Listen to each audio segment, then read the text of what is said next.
오늘 행사는 약 100년 전에 이 자문박의 문화적인 요소가 뭐고 또 어떤 것이 있는가, 또 성 안에는 굉장히 화려하고 좋았는데 성 밖에는 굉장히 슬픈 계곡이더라고요. 그래서 오늘 첫 번째로 자문박 풍경을 12군데 정도 갈 계획인데 문화재연구소장님의 지도로 오늘 계획되어 있습니다.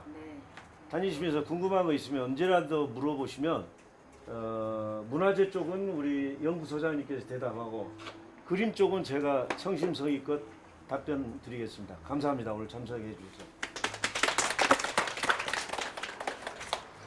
네, 안녕하세요. 저 최종덕이라고 합니다.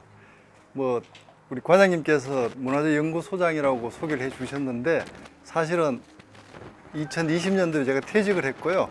지금은 부암동 주민입니다. 그래서 부암동에 살다 보니까 자연스럽게 알게 된 몇 가지 정도 이렇게 같이 이야기해보는 시간을 가지게 될 것 같고요.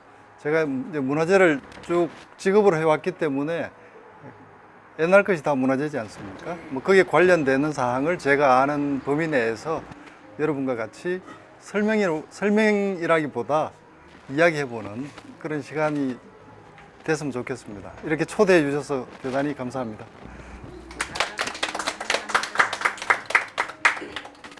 먼저 여기가 이제 자하문이라 그러잖아요. 본래 이름은 창의문이고 이게 자자가 보라색 자자잖아요.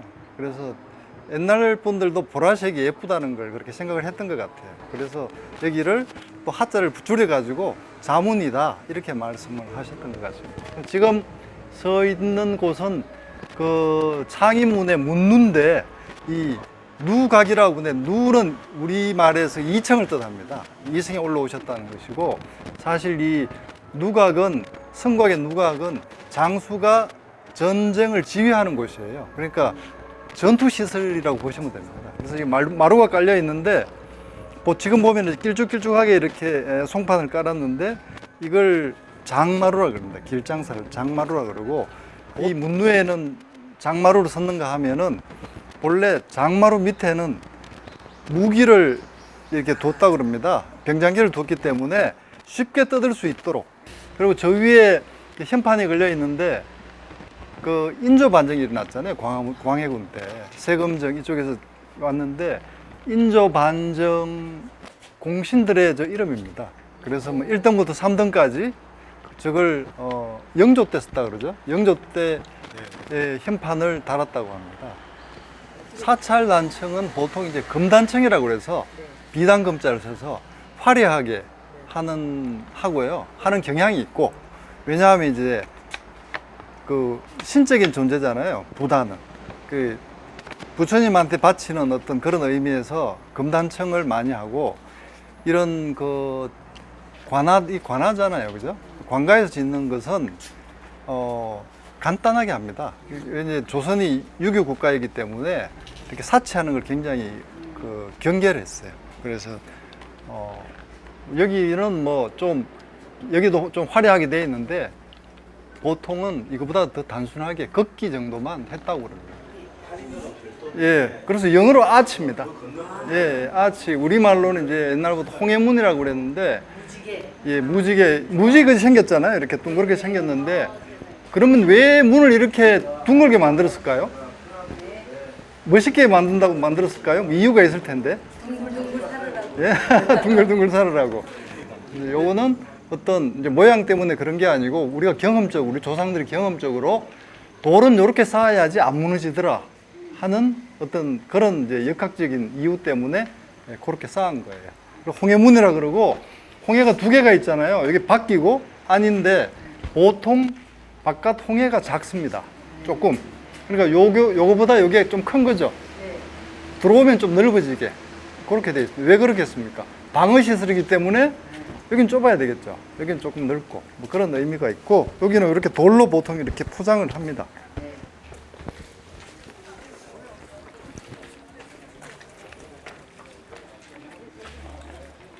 여기서 보면은 여기가 성의 바깥이잖아요. 바깥에서 보면은 이제 문이 보이는데 창의문이라는 저 편액이 있고 저렇게 이제 문이나 건물 이름에 닿는 현판을 편액이라 그래요. 예, 예. 현판의 일종이죠. 편액이라 그러고 여기에 있는 거는 물이 빠져야 되기 때문에 누조예요. 누조. 성누조. 그러니까 이렇게 빗물이 빠질 수 있도록 예, 이 두 개를 해놨습니다. 예. 요즘 같으면 물홈통입니다.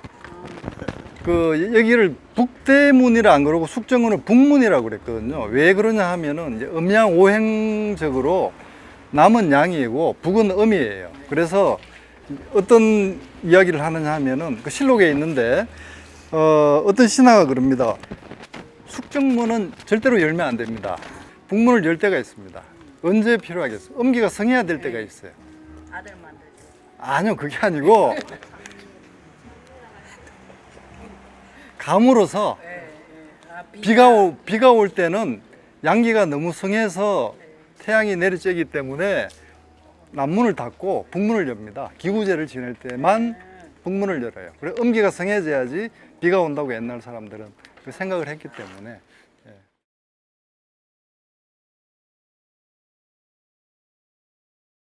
지금 무계원이 행사를 해서 뭐 들어갈 수가 없어서 그런데요. 지금 이 무계원이 요 지금 본 건물 기와가 얼룩덜룩한 거 있죠. 요 건물은 그 오지남이라고 옛날에 종로 익선동에 있던 그 음식점을 뜯어서 옮긴 겁니다. 그쪽에 뭐 호텔 신축 계획이 있어서 이 건물 철거 위기에 있었기 때문에 이걸 이쪽으로 옮긴 거고요. 그리고 나머지 부속 건물들은 새로 지은 건물인데 요 건물은 그 부재를 뜯어서 지었다고 그럽니다. 종로구에서. 여기서 보시면은 기와가 엄청 다르잖아요. 여기에 그 원래 오지남에 덮여 있었던 그 얼룩덜룩한 기와는 우리 손으로 만든 수제 기와고 옆에 있는 새카만 기와는 기계로 찍어낸 기와예요. 그래서 기와 색깔이나 모양이 전혀 다릅니다, 사실.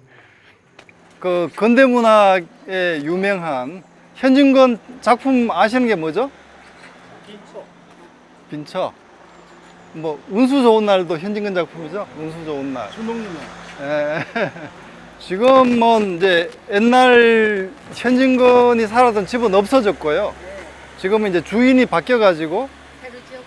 예, 뭐 새로 지었는데 원래는 2000년대 초에 현진건이 그 살았던 집을 어떤 그 문화재로 그 등록을 하려고 그랬더니 주인이 헐어버렸어요. 일부러 그 문화재로 못하게 자기 재산권 뭐 행사하는데 그 방해가 될까봐. 그래서 지금 뭐 집터는 없앨 수 없으니까 집터만 남아 있고 이게 뭐 몇 번 하다가 지금은 이제 뭐 다른 소유자가 돼서 옛날에는 들어갈 수 있었는데 안에 가면 우물도 있고 그랬는데 지금은 그 사유재산이 돼서.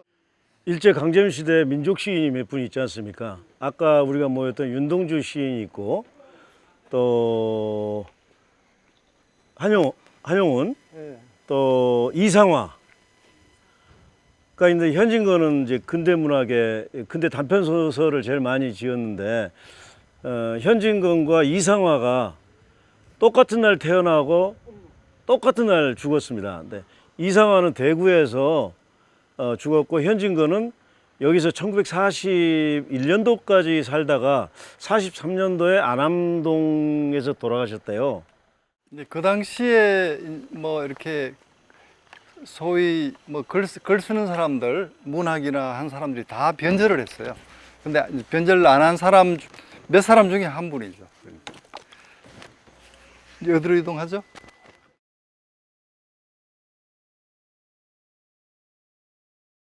표석이 있는데요. 원래 여기에 높이 한 2m 정도 되는 거대한 바위가 있었는데 일명 부침바위라고 해서 옛날 분들은 이제 아들을 낳아야 되잖아요. 대를 잇기 위해서. 그래서 이 부침바위에 이렇게 돌을 붙이면은 아들을 낳는다는 속설이 있어서 여기에 많은 사람들이 와서 바위를 붙였다고 그럽니다. 그래서 이게 부침바위고 그걸 한자로 하면 부암이기 때문에 이 동네 지명이 그래서 그때부터 옛날부터 이제 그런 유래로 의해서 부암동이라고 그랬다 그럽니다. 근데 이게 70년대에 그 도로 공사하면서 도로를 넓힌다고 없앴다고 그러는데, 그래서 지금 이 부침바위는 사진으로만 확인할 수 있습니다. 여러분들 그 인터넷에서 이렇게 서치를 하면은 부암바위의 옛날 사진을 찾을 수가 있어요.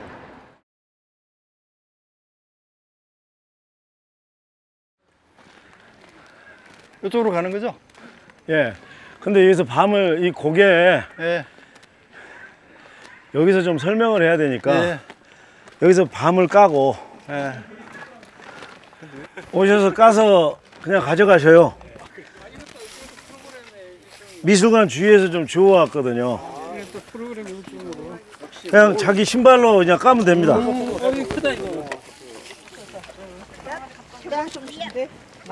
근데 신발이 좀 딱딱해. 한 발로 잡고 한 발로 넣으시면 좀 펴져요. 설명을 드릴게요. 이게 이제 고개지 않습니까? 아까 창의문을 넘어서 굉장히 이제 일제시대 때는 불쌍한 사람들이 살았다는 데 아니겠습니까? 근데 또 고개를 하나 더 넘으면 여기가 가장 서민들이 살았던 것 같아요.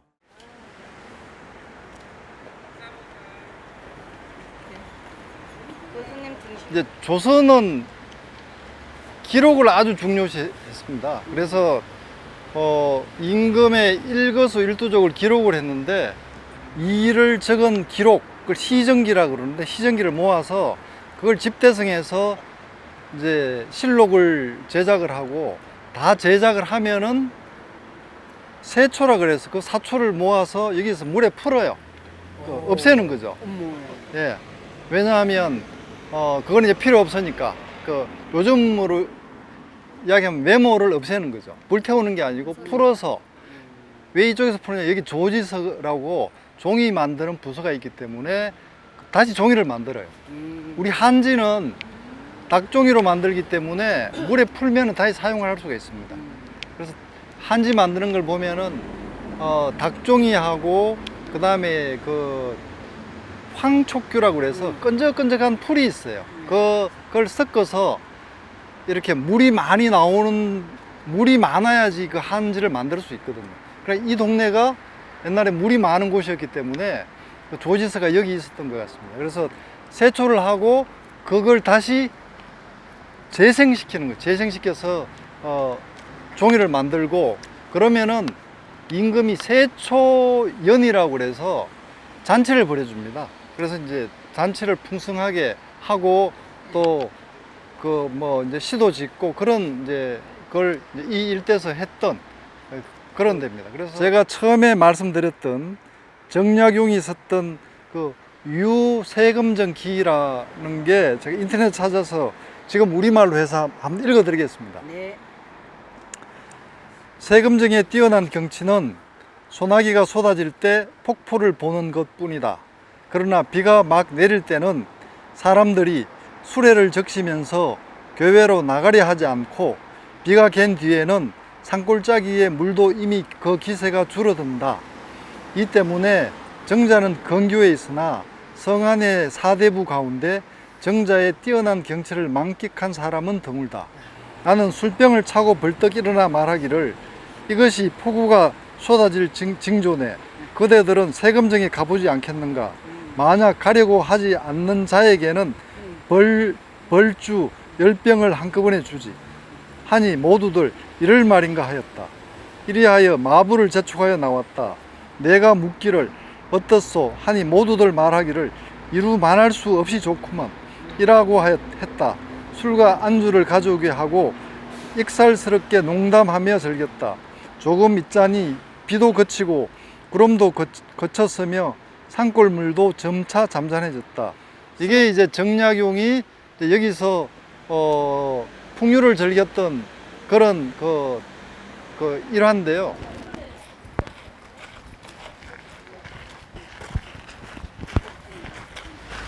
여기는 이제 통일신라 시대에 장의사라는 절이 있었는데, 그 절에 그 당간이라 그래서 깃대, 그 절의 깃대예요. 깃대를 세우는 대를가 지금 다른 건 다 없어지고 여긴 돌이기 때문에 그것만 남아 있었고, 이 장의사는 그 이제 삼국 통일 전쟁하면서 많은 사람이 죽었잖아요, 병사들이. 그 넋을 거리기 위해서 통일신라에서 세웠다고 그럽니다.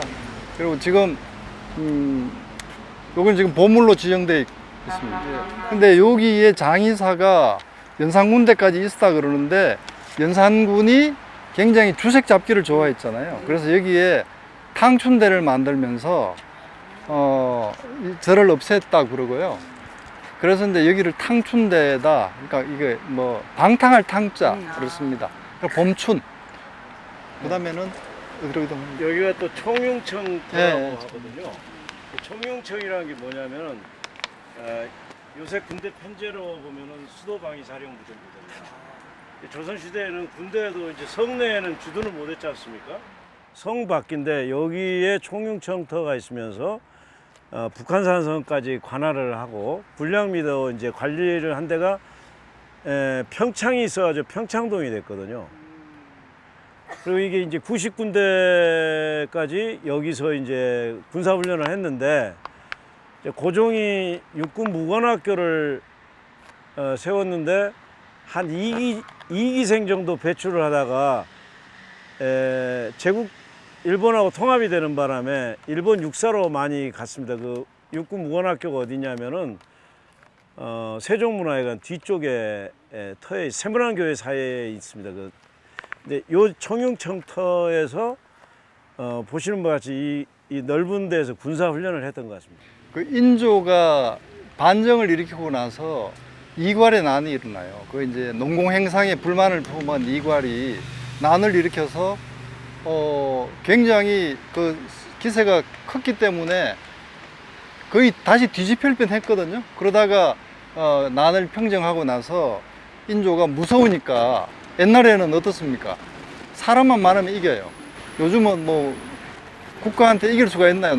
무기가 좋잖아요. 옛날에는 무기를 해봐야 뭐 이렇게 창이나 다 비슷한 거기 때문에, 그래서 신변의 위협을 느껴서 만든 군대가 총융청입니다.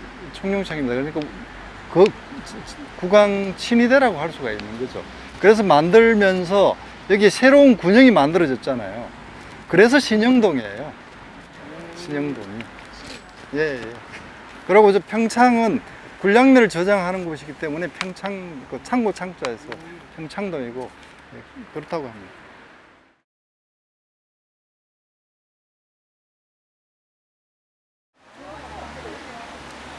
여기 바위가 차이람입니다.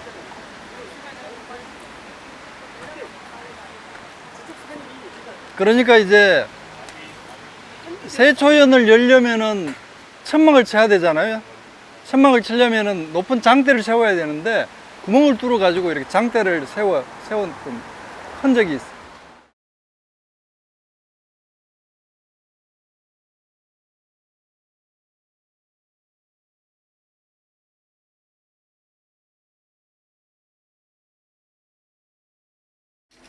네, 이 문은 홍지문입니다.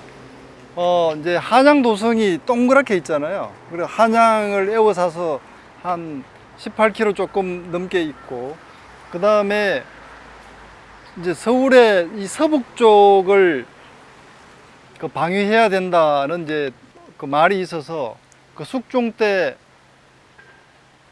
그 북한 산성을 만들고, 그리고 북한 산성하고 한양 도성을 연결하는 성을 쌓았는데, 여기 이제 탕춘대가 있다 그래서 그냥 속칭 탕춘대성이다 이렇게 그 이야기를 하고, 그 탕춘대성의 문이 요 홍지문입니다.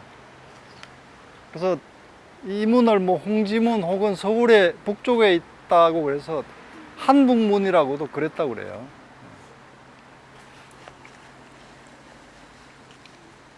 그 1719년에 세웠다고 합니다. 그 숙종 때. 가서 한번 보시죠. 그러니까 이쪽이 인왕산 쪽이 한양도성이고, 이쪽 이제 이쪽이 저 북한산성 쪽이죠. 이 북한산성이란 말은 남한산성을 대비해서 북한 산성이라고 했다고. 안희적 표현. 예, 예, 반의적인 표현. 여기도 뭐 거의 누각 형태는 비슷합니다. 이 큰 돌을 쌓고, 저 위에 저 장수가 그 전투를 지휘할 수 있는 누각을 세우는 그런.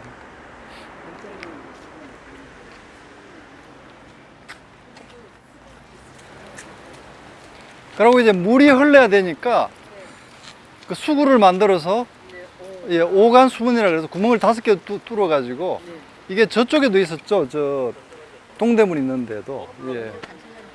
동대문도 있고 수원 정주. 예, 예, 거기도 있죠. 예. 물이 흐르는 데는 다 이제 저걸 만들어야 되니까. 여기서 사진 하나 찍으실래요? 저 안으로 들어가서 나오죠. 예, 예, 밖에서 찍으시면 돼요. 유성복. 성 밖이죠. 밖. 안. 문을 보시면은 저게 쇠가 돼 있잖아요.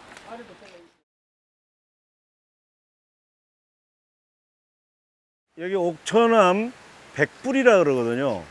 이 돌을 깎아가지고 부처님을 만들고 그 앞에 이제 흰색으로 도색을 했다는 것 같아요. 그래서 이 옥천암이 앞에 옥에다가 내천자 하면은 구슬같이 맑았다는 천이겠지 않겠습니까? 근데 이제 이조시대 초에는 서울에서 개성에서 서울로 오는 2가지 코스가 있었는데 유진상가에서 시작해가지고 옥천암으로 해가지고 자암으로 넘어오는 고개가 좀 빠른 코스인데 악산이었답니다. 그리고 좀 편하게 올 수 있는 데는 고려대학교로 해가지고 대광고등학교로 해서 거기에 대광고등학교가 옛날 말을 쉬게 하는 장소가 있는데 거기서 시작해가지고 도남문 앞으로 해가지고 서울로 온 코스가 2가지가 있대요. 근데 저희는 유진상가에서 시작해가지고 이 코스로 올라오겠죠. 근데 이제 이 절이 태조 이성계가 맨 처음에 봤을 거예요. 그래서 태조 이성계가 여기서 와가지고 이거를 뭐 만들었겠죠. 이조시대 내내 왕이 모신 절인 것 같아요. 이 옥천암이. 그리고 이 옥천암의 이 불이 하얀 백불이지 않습니까? 100가지 백이 아니라 하얀 백이지 않습니까? 그래서 임진왜란 때 왜군들이 와가지고 이쪽 방향으로 진입을 할 때 밤에 총을 쐈는데 쓰러지지 않았대요. 그래서 그냥 퇴각했다는 전설이 있어요. 근데 이제 그 단톡방에 올린 사진을 보면 인력거가 가고 있거든요. 근데 인력거하고 이 백불하고 이 아래 높이가 거의 비슷한데 지금 굉장히 떨어져 있어요. 그래서 지표면하고 굉장히 떨어져 있어가지고 그때 있었던 자갈이랄지 석재들을 서울을 만들면서 토목공사용으로 썼는지 아니면은 100년 동안 이어져 와가지고 이렇게 파였는지는 모르겠어요. 근데 아무튼 100년 전에는 저 건너편에 도로가 없고 일반 인력거가 여기를 통해서 자하문까지 갔던 것 같습니다. 아마 오늘 일정은 여기서 끝나는 것 같아요. 그래서 부처님께 절하실 분들은 절하시고 예, 예, 감사합니다. 예. 오시느라고 수고 많으셨습니다. 오늘 이렇게 가을 날씨 시원해서 이렇게 투어하기 아주 적절한 날씨였던 것 같습니다.